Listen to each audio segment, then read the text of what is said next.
बहुत भक्तों के चरित्र ऐसे देखने को मिलते हैं। एक बड़े प्रसिद्ध भक्त हुए, उनका नाम था सदना, बड़े प्रसिद्ध भक्त हुए, कसाई का काम करते थे, मांस बेचने का काम था उनका। और बड़ी विचित्र कथा है, बहुत ध्यान देकर सुनिए। जिस तराजू में मांस तोलते थे, एक दिन वो दुकान की ओर आ रहे थे तो उनको रास्ते में पत्थर मिल गया, काला सा पत्थर। अब बेचारे भोले भाले सीधे भक्त, उनको क्या पता कि ये शालिग्राम भगवान है। उनको लगा कि ये पत्थर है, पत्थर ले आए, अच्छा लगा। दुकान में पत्थर ले आए, तराजू पर रख दिया। दिन भर मांस बेचने का काम करते थे, लेकिन वहीं बैठकर भगवान के नाम का कीर्तन करते थे। हृदय में प्रेम था, भाव था, दिन भर भगवान को याद करते। अब भगवान ने एक दिन देखा, 2 दिन देखा कि भैया ये तो बड़ा अद्भुत भक्त है। बताओ, एक तरफ तो मांस बेचता है और दूसरी तरफ दिन भर मेरे नाम का कीर्तन करता है। अच्छा, उसने भगवान को, उसको नहीं पता है कि ये शालिग्राम भगवान है। उसने सोचा ये पत्थर है, तो कहाँ रखा?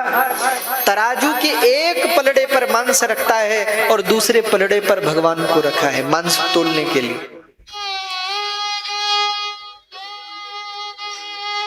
अब भगवान ने एक रोज रोज क्या देखा, 1 दिन हुआ, 2 दिन हुआ, 3 दिन, भगवान ने देखा कि भैया ये तो बड़ी समस्या है। क्यों?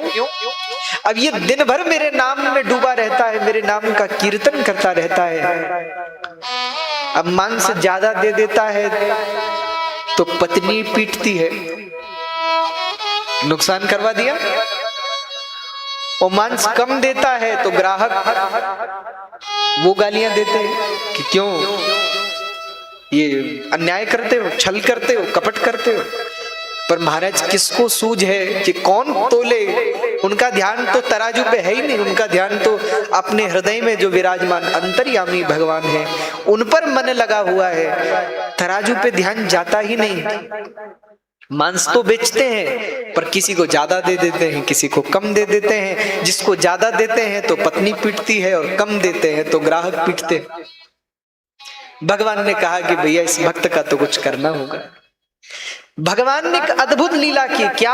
अब वो भगवान से मांस तोलता है तो जिसको जितना मांस चाहिए भगवान उतने भारी हो जाते हैं। कोई कहता है हमें 1 किलो चाहिए तो भगवान 1 किलो के हो जाते हैं। कोई कहता है हमको 500 ग्राम चाहिए तो भगवान उतने हो जाते हैं। कोई कहता है हमको 2 किलो चाहिए तो भगवान 2 किलो के हो जाते हैं। सदना भक्त दिन रात भगवान का कीर्तन करते। एक दिन एक महात्मा दुकान के बाहर से निकले और महात्मा की दृष्टि पड़ गई तराजू पर रखे हुए शालिग्राम भगवान पर।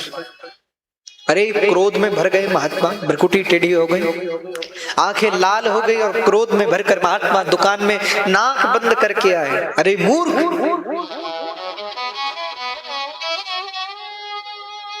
अरे दुष्ट, कितना पाप करेगा महात्मा ने कहा। सदना भक्त घबराए, हाथ जोड़े, महाराज कोई भूल हो गई हमसे, मांस बेचता है। महाराज ये तो हमारी कुल परंपरा का काम है, कसाई परिवार में मेरा जन्म हुआ है। महात्मा बोले अरे तो भगवान से मांस तोलता है? भगवान से? कहां है महाराज भगवान? देख तराजू के पलड़े पर भगवान को रखा है। महाराज ये तो पत्थर है। अरे मूर्ख, पत्थर नहीं है, शालिग्राम भगवान, साक्षात भगवान नारायण का स्वरूप है और तू इनसे मांस तोलता है। सदना भक्त घबराए। महात्मा ने वो शालिग्राम भगवान उठा, ले जा रहा हूं उनको। महाराज महाराज ले जाइए। सदना भक्त घबराए। महात्मा भगवान शालिग्राम को लेकर चल पड़े, अपने आश्रम पे आए।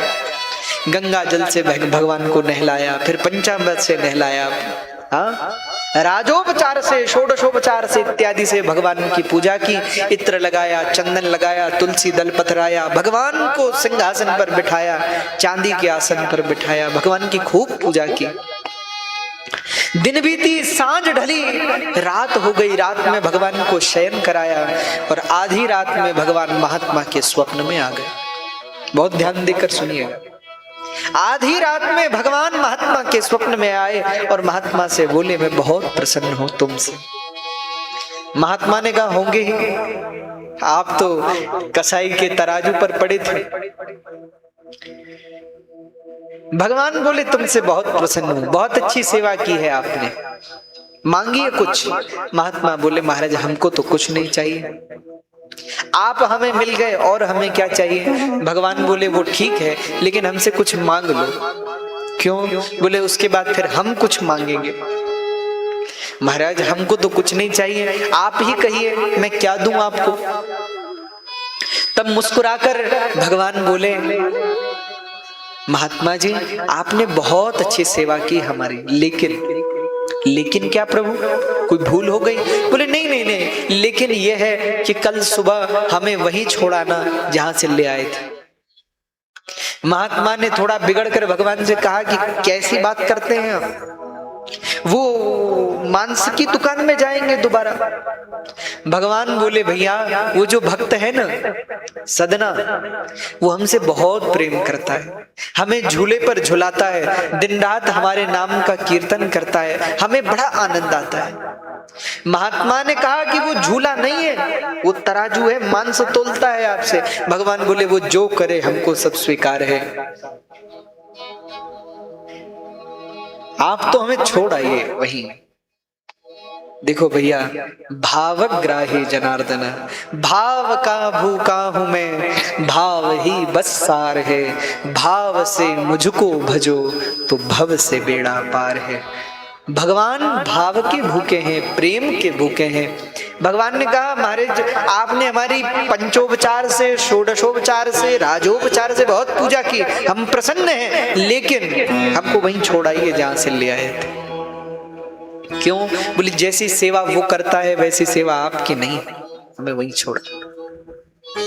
महाराज वो तो कभी नहलाता भी नहीं आपको, और मांस और तोलता है। भगवान बोले, वो जो करे सो अच्छा, बस वहीं छोड़ा। सुबह महात्मा जागे, घबराए, भगवान को उठाया, फिर सदना भक्त के यहाँ पहुंचे। अब जैसे ही दुकान में महात्मा को देखा सदना फिर घबराए कि लगता है फिर कुछ गलती हो गई हमसे। चरण पकड़ लिए, महाराज कोई भूल हो गई, कोई गलती हो गई। महात्मा ने सदना भक्त को उठाया और उठाकर हृदय से लगाकर कहा, अरे बोले भैया गलती तुझसे नहीं, गलती तो हमसे हो गई, हम तुझे नहीं पहचान पाए, हम समझते थे हम ही भक्त हैं, पर हमसे भी प्रिय तो भगवान को तुम हो।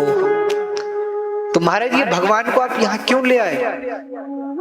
महात्मा बोले अब हम क्या करें, ये आपके पास ही रहना चाहते हैं, आप जानो और ये जाने। सदना भक्त के हाथों में शालिग्राम जी को थमा दिया। बस उसी दिन सदना भक्त ने संसार छोड़ दिया।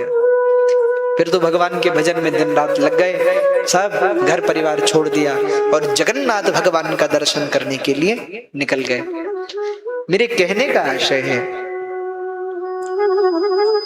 ये भगवान की कथा ही है जो हमारे अंतःकरण को निर्मल करती है, हमारे हृदय में प्रेम को प्रकाशित करती है, प्रेम को जागृत करती है।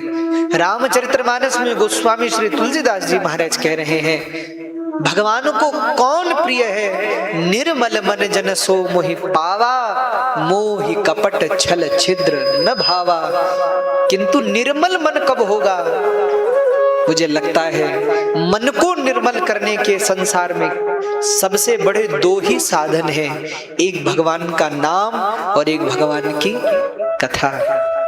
और कथा में बैठते हैं तो कथा भी मिलती है और कीर्तन होता है तो नाम भी होता है, दोनों हो जाते हैं। तो संसार में प्रेम को प्रकट करने का साधन और हृदय में निर्मलता प्रकट करने का सबसे बड़ा साधन यदि कोई है तो वो भगवान की कथा ही है।